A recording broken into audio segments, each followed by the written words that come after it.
to Health Impact Live Digital Health Talks. I'm excited to welcome my friend, Dr. Raj Aggarwal. Raj is a highly accomplished physician executive with over 20 years of experience as a frontline GI surgeon. Raj founded 2030 Health, where he serves as CEO, focused on delivering whole person, value-based metabolic and obesity care.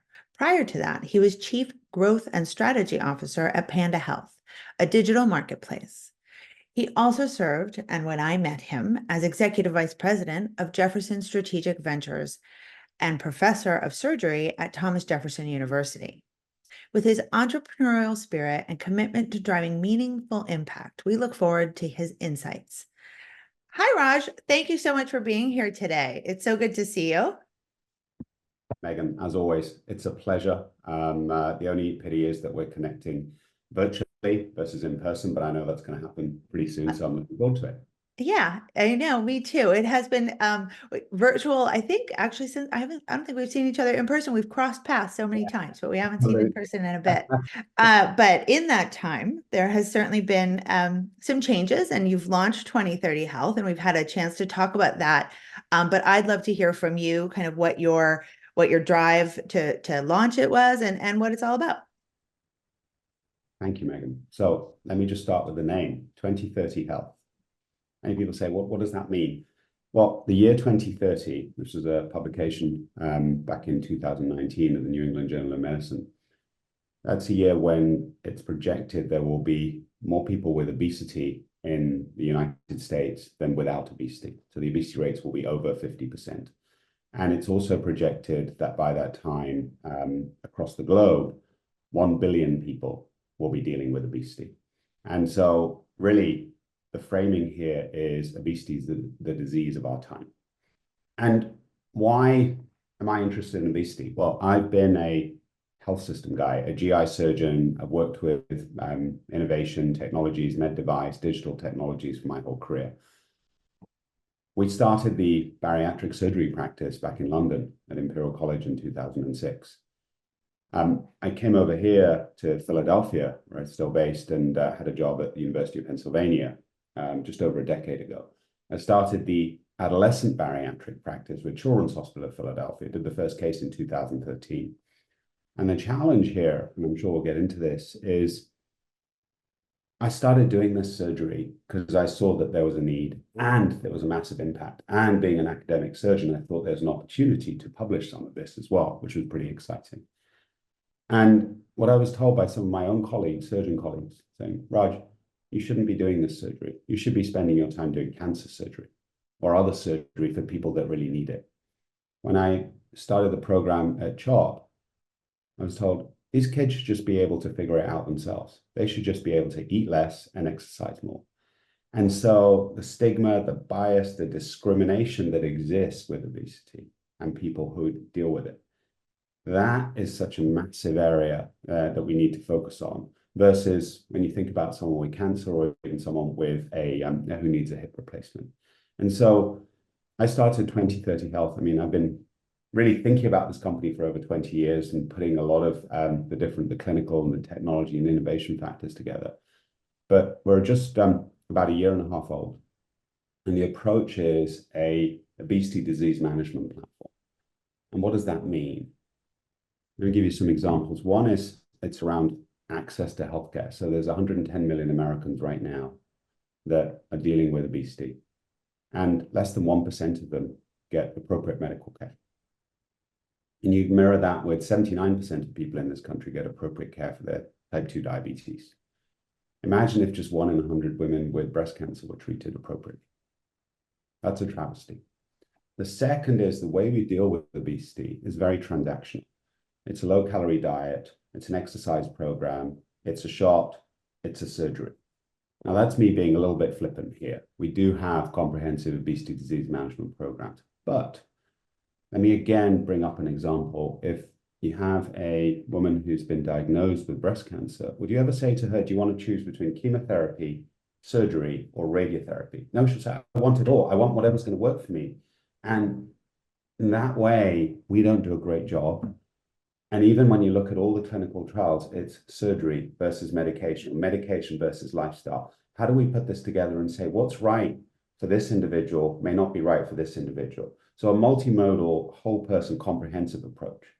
And you and I have talked for many years around digital health and the opportunities. So how is this underpinned by a technology platform, an app in the patient's hand, a web provider portal, and then going back to the stigma and bias that exists in this population? Technology is not enough.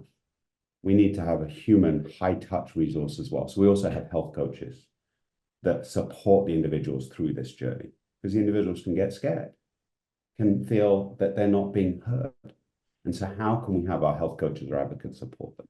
And then the third piece around 2030 health is going beyond weight loss as a metric of success. When we talk about the amount of weight that's lost, it's an easy thing to measure. But what we really want to focus on is resolution of chronic disease, because we know a higher BMI or weight leads to type 2 diabetes, leads to heart disease, leads to osteoarthritis, leads to polycystic ovarian syndrome and infertility. And having treated over 6,000 patients in my clinical career, I've seen how we can really change lives. Yes, weight loss is an important process measure, but what's really important is how we can reduce that chronic disease burden. And now this goes from being more of a vanity drug to actually a miracle that can help treat multiple chronic diseases. Let me pause there, and we can come back to more detail. Well, there was so much that you said. I mean, and it is, I know we've had the chance to talk about this, and it is, the stigma around coverage and care. It exists, and I think we're seeing it play out in the media. We're seeing it play out in doctors' offices. When we met, you were at Jefferson, I think, and you guys had started the, it was the ventures group. And so working in that context, like, let's talk a little bit about the where this fits in that digital health ecosystem, right? I mean, are you marketing to consumers? Are you marketing to the health plans? Who's the kind of what the vehicle to get the access to 2030 health to the patient? Yeah. Look, I've already mentioned obesity. It really is the disease of our time, not just in America, but around the world. So the simple and kind of not great answer is to everyone, right? But that's not the best way to start a business, right? Or even to build a business. I'm a health system guy. I've spent my whole life in health systems. So I'm not a pharma guy. I'm not a payer guy. I've done some work in med device. Health systems, the first thing I'll say, and then I'll come to Jefferson, but health systems are the most respected entities, right? When you compare them to payers or pharma, for certainly. Sure. And when you look at Philadelphia, we have some of the best healthcare in the world here, right? And we do remarkable things, and that's around the country and other parts of the world as well. So when I had the privilege to get to know Steve Plasko, the then CEO of Jefferson Health, and the growth opportunity, I was actually working up in Montreal at McGill University, and I'd set up a Center for Healthcare Innovation that was very much like an incubator.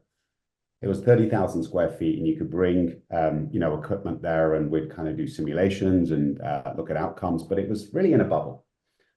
And I remember this clearly when I met Steve. Steve said, Raj, this thing you're doing up in Montreal, right? How big is it? I said, 30,000 square feet. He goes, what about if it was 15 million square feet? That's what we have at Jefferson. That is now your laboratory. Right? Wow. Okay. So that's the first piece around, you actually have that clinical care delivery system. Okay. Mm-hmm. Which, yes, in the past went end to end from cradle to grave, and now there's lots of differentiation there. And that differentiation is challenging because then that actually leads to fragmentation, right?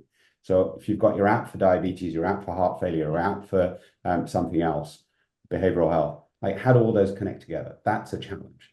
And the connector is really where you get your healthcare.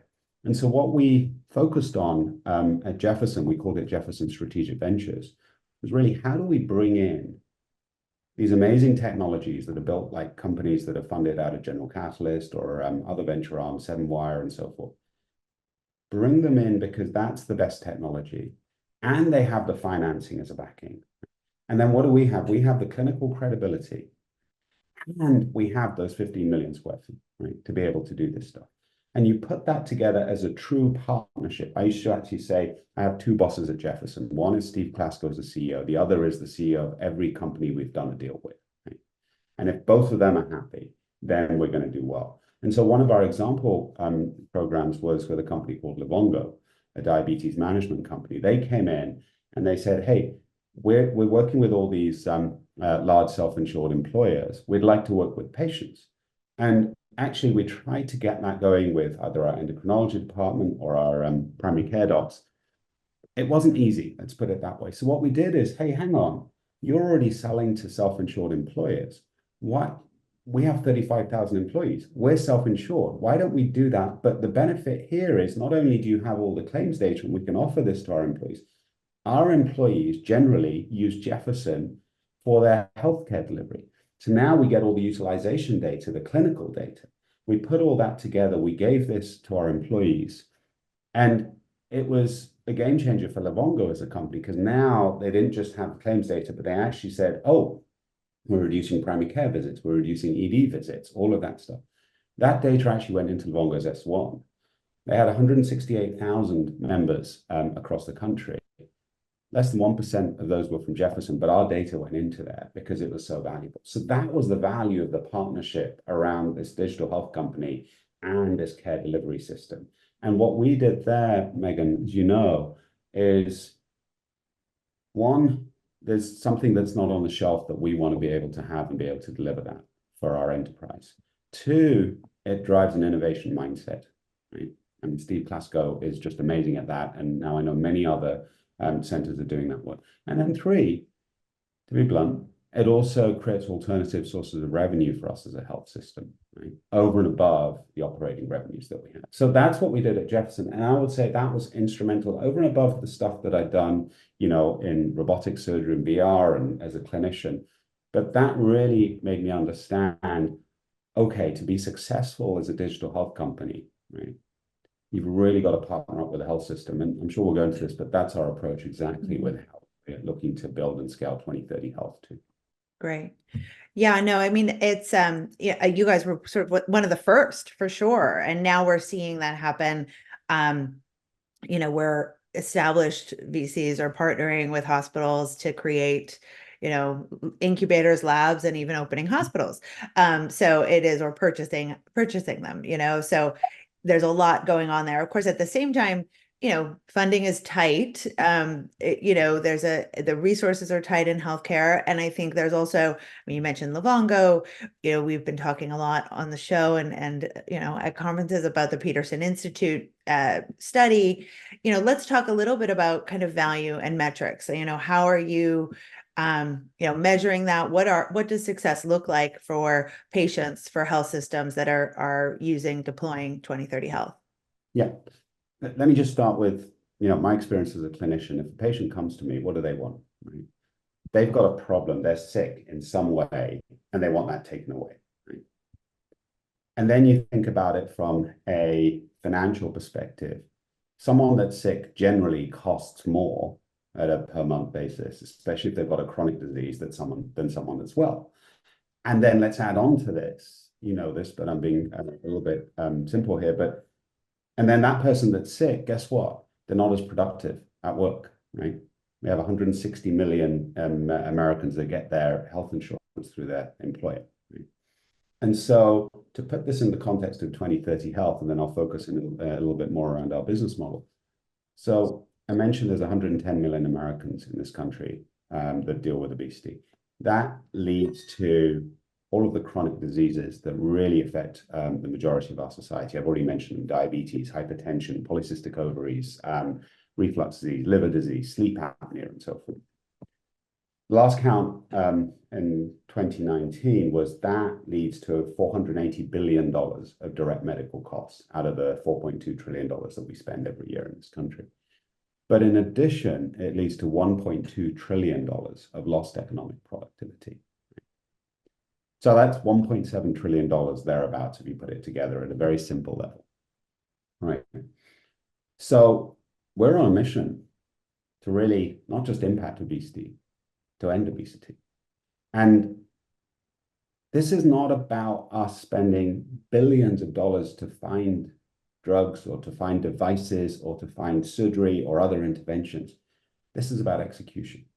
We already have all of the tools. I used to actually say, you'll like this, Megan, when I would go to, whether it's HIMSS or, HLTH or other events, I'm like, wow. You look at the exhibit hall and you look at the 400 companies or the 4,000 companies that are out there.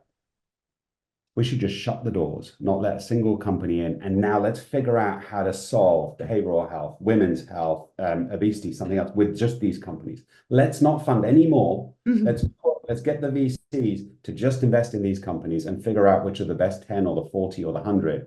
And it's about execution, right? That's where we're at versus here's another one, here's another one, here's another one.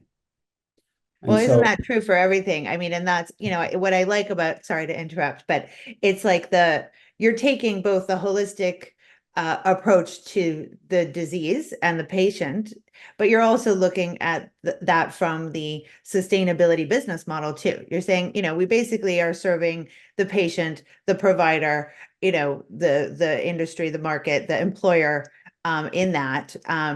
And then on the other side, by doing so, giving the patients the tools that they need in a holistic way. So I like that, and that's amazing. And I think, how you execute it. So you're talking about the execution, and you said we can cure obesity, and I think that's an interesting concept, and that of course we all sit here, and that's why we're here, right? I mean, that's what pharma is here to cure disease. We believe in that. I think there's a healthy dose of skepticism around, sometimes you think, well, could they do that? And the idea that if we close the door, we probably all could, but we get distracted. There's the shiny new thing and what have you, but the tools are there.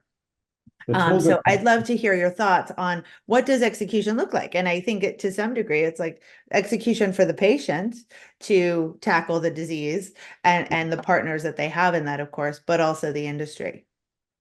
Absolutely. So the way we focus on this is really around looking at the patient first, but then the providers are also consumers of digital health as well, right? And so we have this platform.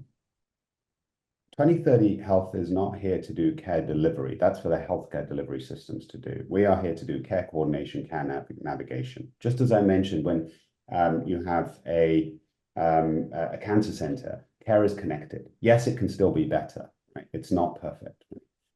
And so what we do is we go into the health system and we say, well, what are your problems when you do take care of someone, whether it's in the bariatric surgery unit, whether it's for medications and so forth. And the biggest problem is, and I'll tell you this, when I was at Jefferson, if there was a patient who came and said, hey, I want Jefferson to take care of my obesity and my related diabetes and hypertension and sleep apnea, they could go to one of 12 sites across Jefferson, whether it was surgery, whether it was internal medicine, whether it's endocrinology, whether it was nutrition, whether it was integrative medicine. And guess what? They each got a different treatment, right?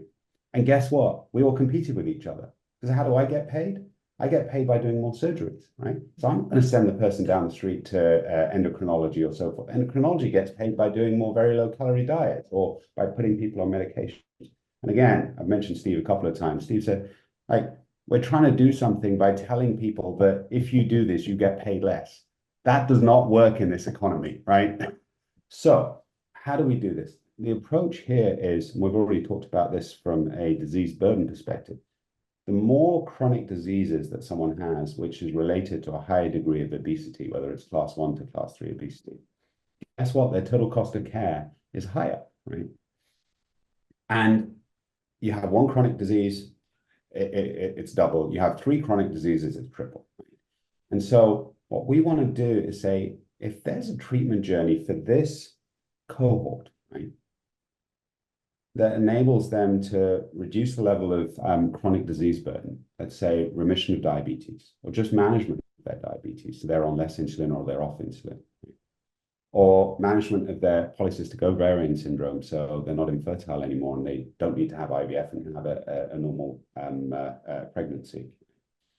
That leads to a reduction in total cost of care. So we've actually done this as a claims-based analytic where we've worked with an actuary and we've looked at over 1 million lives of data and we've said, what are the cohorts of the 16 chronic diseases that are associated with obesity, what's the total cost of care for each of those cohorts? And then what if these individuals had surgery plus some medication, had medication plus some lifestyle? Right?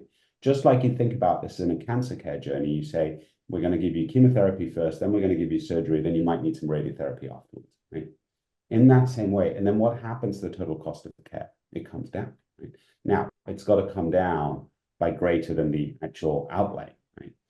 And so the approach here is, and actually someone said this to me, is we are doing the right thing by the patient. So the patient experience is better.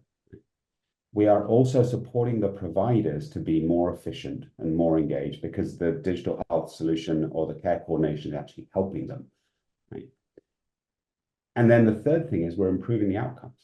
And the outcomes, I've always said, are clinical, operational, and financial. Right? So clinical, there's a lower disease burden. The patients are healthier. A number of my patients who've just said, wow, I wish I'd done this sooner, pretty much all of them. The operational metrics is patients are getting through this journey sooner. Their complication rates, their recurrence rates are lower. And then financial, the total cost of care goes down. Now, if you do this across a population, I mentioned the costs in terms of direct medical costs of almost $480 billion in lost economic productivity. There's actually a pretty strong economic case based on that risk stratification, their care journeys, and the outcomes of interest to say that, go back to it, we can eradicate obesity. Wow, that's amazing. I mean, I think in terms of what the mix is, I mean, obviously there's been so much attention to GLP-1s and how effective they are. And they are, I mean, there's no doubt that weight loss is a result of taking these. Now, they come with side effects, other risks. There's a lot of discussion of what do you do next? Do you have to be on them forever? What, as you're sort of, kind of entering this space at this time where these have become, literally the, sort of topic of the day around obesity management, what are you seeing in terms of both provider sort of acceptance, adoption, but then also kind of the future of, what do you envision as the future of the right mix and what's important? So the first thing I just want to say, and it will be a little bit of a science lesson. We've heard about Ozempic and Wegovy and Mounjaro probably for the last 2 years. It was mentioned by Jimmy Kimmel at the Oscars last year. But GLP-1s have been around for almost 20 years, right? The first GLP-1 was exenatide. That was actually approved by the FDA back in 2005. And it's interesting, the first reported kind of discovery of a related hormone called GIP and GLP-1 were in the 1970s and 1980s. Actually, back at Imperial College London was where GLP-1 was actually discovered back in 1987 by Steve Bloom, who's head of internal medicine there. So this is not like, oh my God, it's suddenly like, where did this come from, right? People with diabetes have been on drugs such as exenatide, such as liraglutide, you might call them Victoza, Trulicity, those kind of drugs. So those are the same drugs, right? What has changed in the last 2 to 3 years in terms of the data that's come out has been the degree of weight loss that we're seeing. It was more like 5 to 8%, and now it's more like 15%, 20%, and even some of the newer drugs, retatrutide is up to 25%. And so the first thing I want to say is this is just an amazing biotechnology advance. Like, we are living in an amazing age of science. And I remember saying, you'll laugh at this, Megan, 20 years ago when I started doing bariatric surgery, I'd say to patients of mine, I said, someday, like, you need a gastric bypass today, someday there will be a drug that will do this, right? Because we know, this was back at Imperial College where, GLP-1 was first discovered. And that company is likely to be worth more than Google and Facebook and Amazon put together. I was like, literally, I used to say it flippantly. Right? Right. Now Novo Nordisk is worth more than the whole of Denmark, right? Yeah, it's crazy. So that's a little bit of the background, right? Yeah. To actually answer your question. So yes, these GLP-1 drugs and then additional GIP and other drugs, there's about almost 100 drugs in development right now. In this space. And obviously we know about Novo, we know about Eli, but Amgen and other companies are out there doing this stuff as well.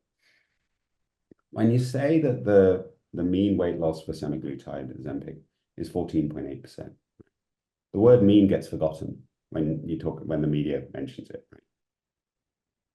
Mhm. Mean means there's a range. Okay. And so just go back to the studies published on semaglutide in the New England Journal back in 2021.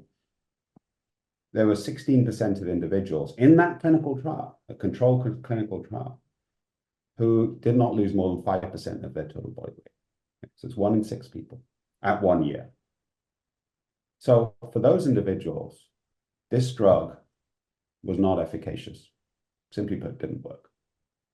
There was another study just published a couple of weeks ago that said at 2 years, it's actually 33% of people that don't lose more than 5% of their total body weight. Right?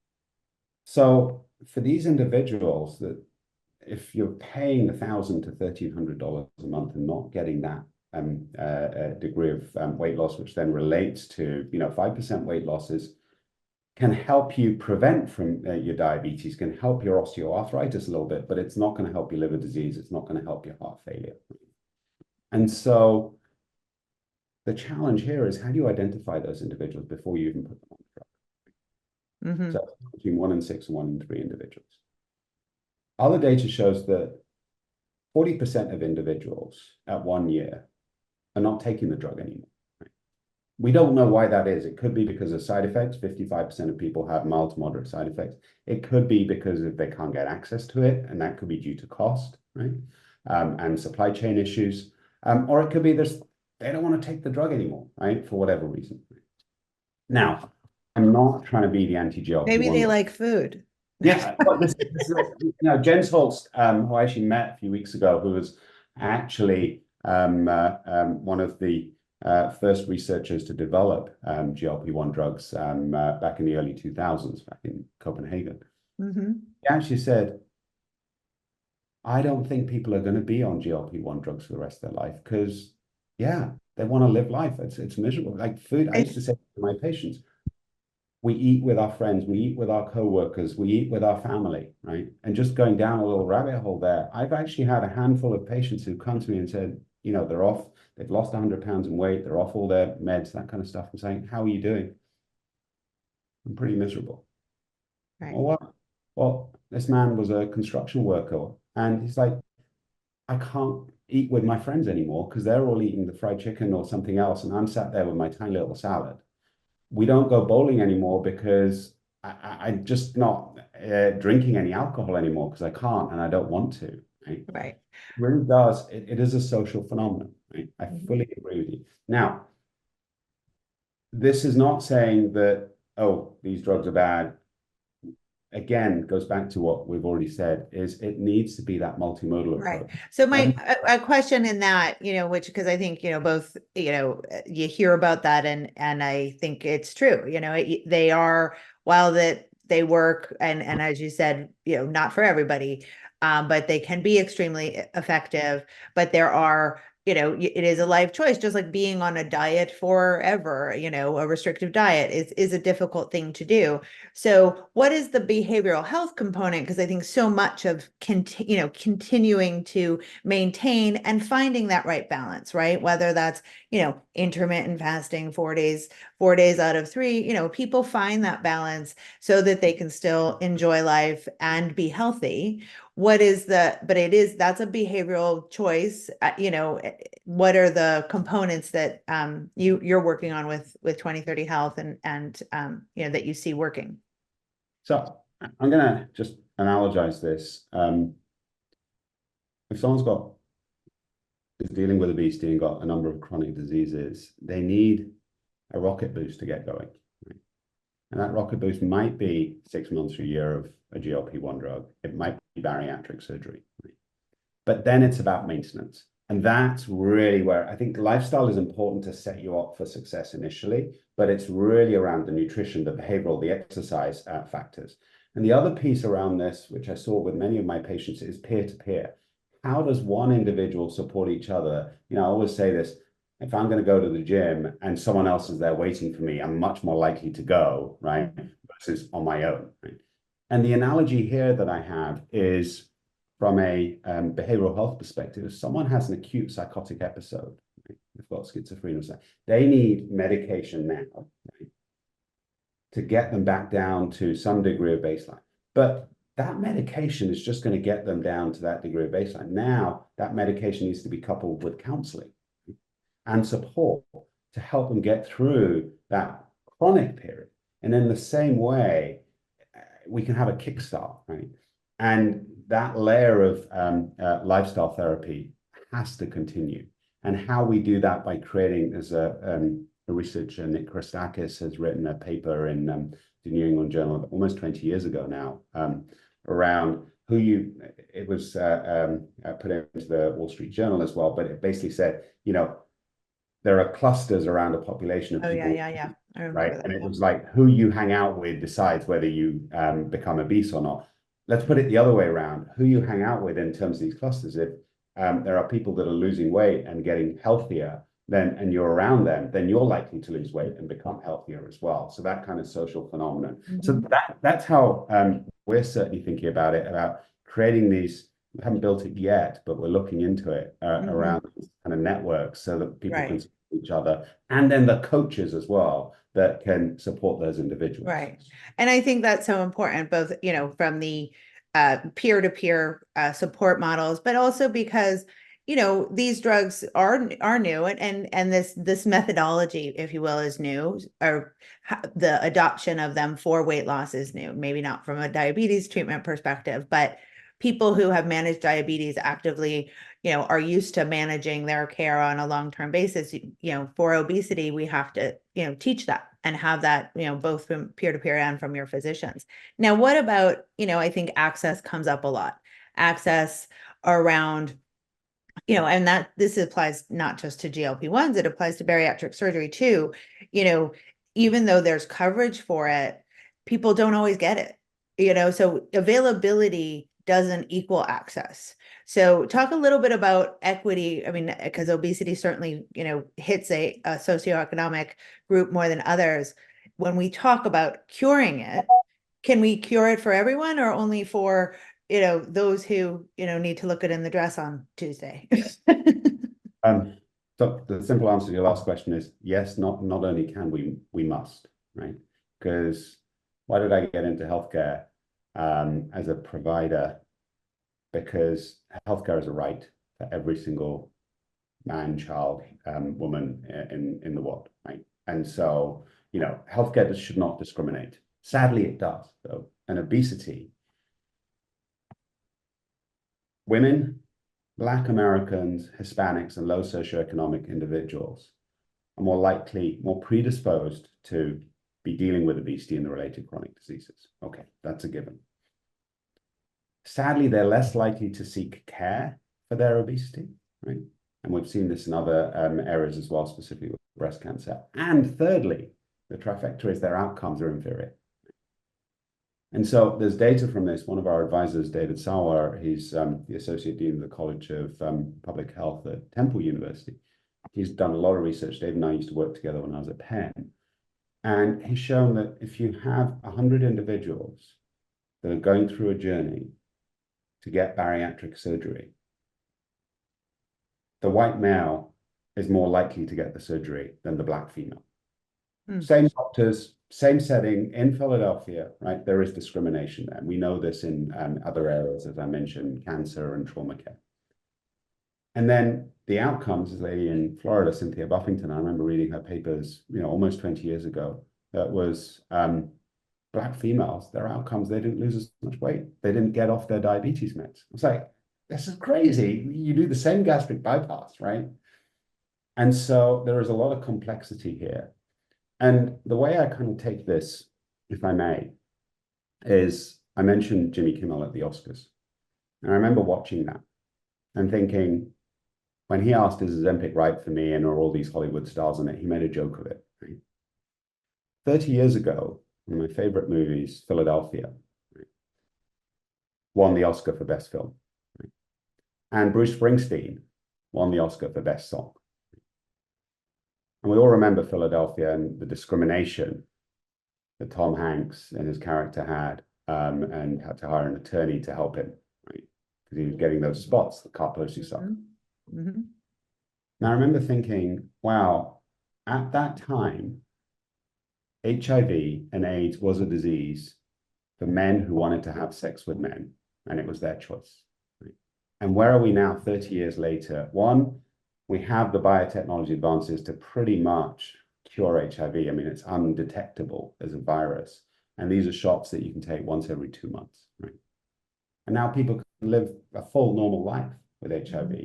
And the discrimination, it hasn't fully gone away, but it's certainly much more subdued.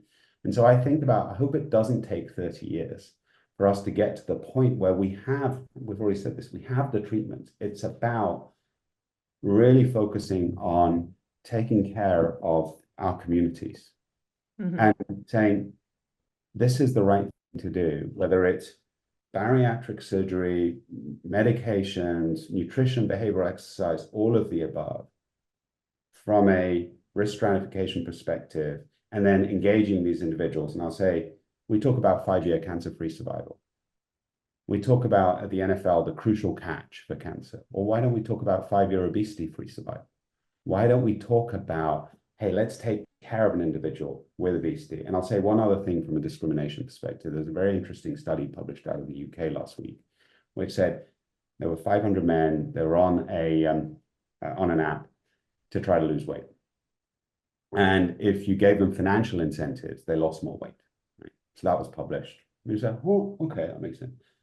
And Ed Carl, who's a pretty interesting guy in the obesity space, he writes a lot on this. He said, that's interesting. Imagine if we gave people money for their cancer getting smaller. You can understand how this comes about, but now it's like, well, it's your fault, and if you get money for it, then you'll change your behavior. Well, hey, hang on, we would never think about doing that. It really made me jump out of my seat. It's like, wow. So there's still discrimination in how we think about this. For sure. Yeah. No, it is. And that, sort of the inherent discrimination that's there, coupled with the inherent biases in the system, make it that much more challenging to then get to that point where people truly have, access and the support they need to then, execute. As you said, it's all about execution. When it comes to that, though, I wanted to hear, because I know you come, in that partnering with the hospital model and making sure that there's value for all players.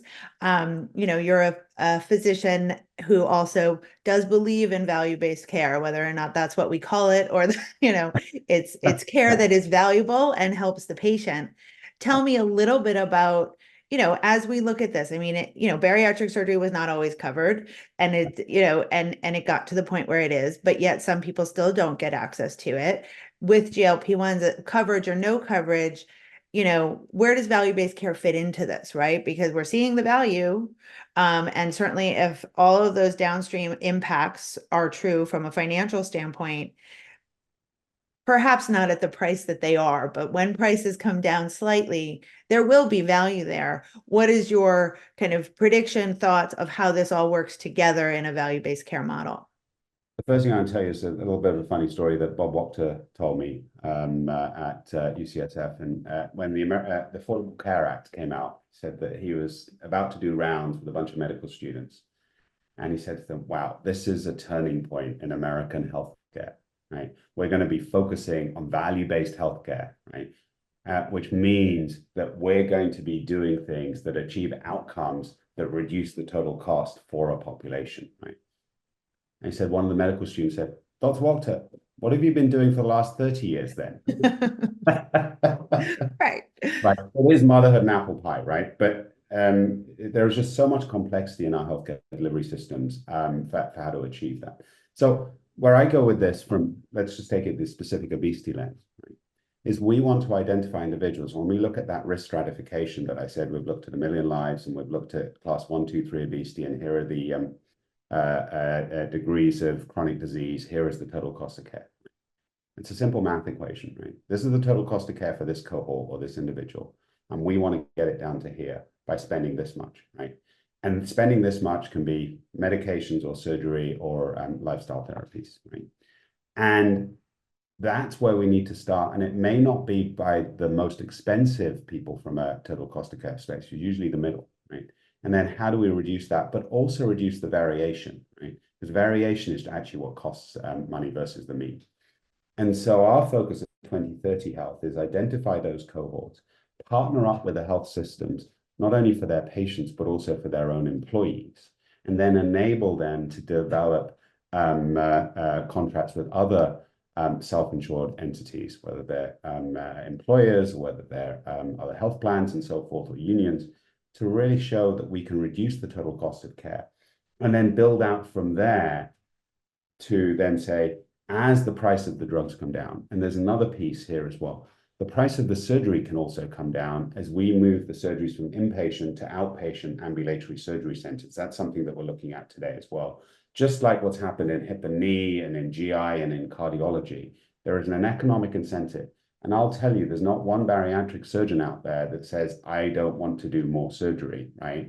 Or I'm maxed out. And then in terms of the drugs, there are, as I said, so many drugs in pipeline right now, the cost is going to come down. It's not going to come down like overnight, but it is. And we've done some analysis actually internally, and we think the right price for it's a GLP or a GIP or one of these other drugs is about $300 a month.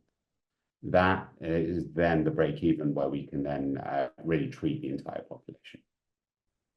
Yeah. So that, yeah, I mean, I think that's the view of that is where we, it all equals out and then that access comes. So that is, a hopeful and optimistic view of it. I think the thing that Dr. Walker said is or that experience is funny. And I've had that conversation a few times lately as we've been talking through how value-based care, kind of comes to practice in that maybe part of it is we stop calling it that. The other piece, and we talked about this briefly previously, is also the digital infrastructure to achieve that, right? Right. As you have, we still call it, again, I'm mentioning Steve too many times, but, Steve always used to say, we don't call it telebanking, we just call it banking. It's not digital health, it's just healthcare on a digital platform. It's just damn healthcare, right? So Right. how do we get all our individuals engaged? And obviously we had the massive surge with COVID, and I know you had Ed Marks talking about this recently about how those numbers have gone down and people want to come on site and this kind of stuff. No, we need to make sure not only because of it's reduces cost, but actually the outcomes are better because we can be tracking everything. We, through that remote monitoring, through that telehealth, we can actually be seeing people and saying, yeah, maybe we could do this a little bit better versus taking half a day out and driving into Center City, Philadelphia to see me for 20 minutes. Right. Well, and that goes back to a lot of the conversation we've had around, AI implementation, where AI fits in, AI, for lack of a better word at this point, does mean digital health, right? It's almost become synonymous, but, it's not about, AI doing the surgeries. It's about AI doing all the other things that maybe didn't get done, or we didn't want to do, right? So, and that when you talk about, I mean, I think it's really interesting that you're saying that the cost of surgery is going to go down and that will allow them to do more. I mean, that's got to be having to do with digital enablement, right? Yes, absolutely. And then related to that, once we have, we're getting there, all of this on a digital platform, then we can have real-time measurement of outcomes, right? And now, what I want is that no patient goes through a care journey on the 2030 Health platform without care that is in the top 10% of the care that's delivered today. And now let's raise all boats to say, let's get everyone that top 10% of care. So that also relates to the health inequities piece, that everyone should be able to get the care that you and I are privileged to get right now. And I have one more question, or running out of time, and I could talk to you all day. But one of the things we've been talking a lot, we talked to Dr. Bonnie Feldman, who started Remission. And so, for autoimmune diseases, a care platform. We talked to Ashley Wisdom, Health in Her Hue, health for, health access and education and a platform for women of color. Mhm. there's so many kind of niche digital providers, right? Some specialty based, some disease based, some, whether it's gender or um, uh, race based. And I wonder, as I see this, we talk in the beginning of all this with technology, we talked about continuity, the Mhm. collaborative, and are we at risk for creating more disjointedness with some of these health, coaches and platforms? And I think of obesity, which is something that has so many comorbidities. So tell me about the context of that. Tell me just how you're thinking about that and where 2030 health fits in. Yeah, I love the question, Megan. It's very insightful.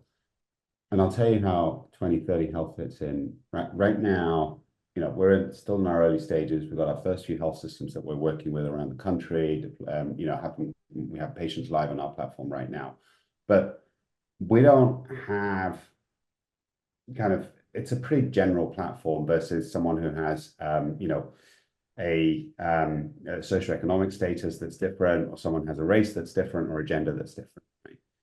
And so the way to think about this, we will never be everything to everyone, right? Whether in one state or across America or around the world. I mean, we already have interest from going to the other parts of the world, like the Middle East and India and China, as you can imagine. And so the way I think about this is that we really want to be the honest broker for anyone that is going through a obesity care journey. And so if there is a partner that we can work with that focuses more on a particular racial group or a gender group or a societal group, right, we're happy to work with that. Right? And so we can become that common middle where end to end, this is the care journey. But if you want an augment because of some other factor, right, we'll partner with you. Right? And how we do that, I think the simplest example I'll give you is I met with Toya Najayi from City Block Health, and she's phenomenal. Mhm. And the company's phenomenal. I think it's one of the best, if not the best, companies out there that's just doing amazing hard work. And I said, Toya, we're not ready right now, but I'd love to figure out some way where we can work together because I don't want to build out the same system that you have, right? To take care of the population that you take care of. I want us to work together in partnership to be able to do that. So that's how I think about this. It's a kind of more of a medium to longer term approach. But right now it is a limitation that we're pretty much, building that kind of platform, and then we can look to partner with other entities. Yeah, and and I don't know, it may be that we came to this with a little bit of, when we said it needs to be a continuum. I mean, I'm starting to think, maybe that's an assumption we made that's not necessarily true. And not to say we want a more disjointed healthcare, but to sacrifice hyper personalization, which is what it is really, right? So I identify as obese, I identify as a Black woman, I identify as this. I want my care to come through that lens, and therefore it's hyper personalized.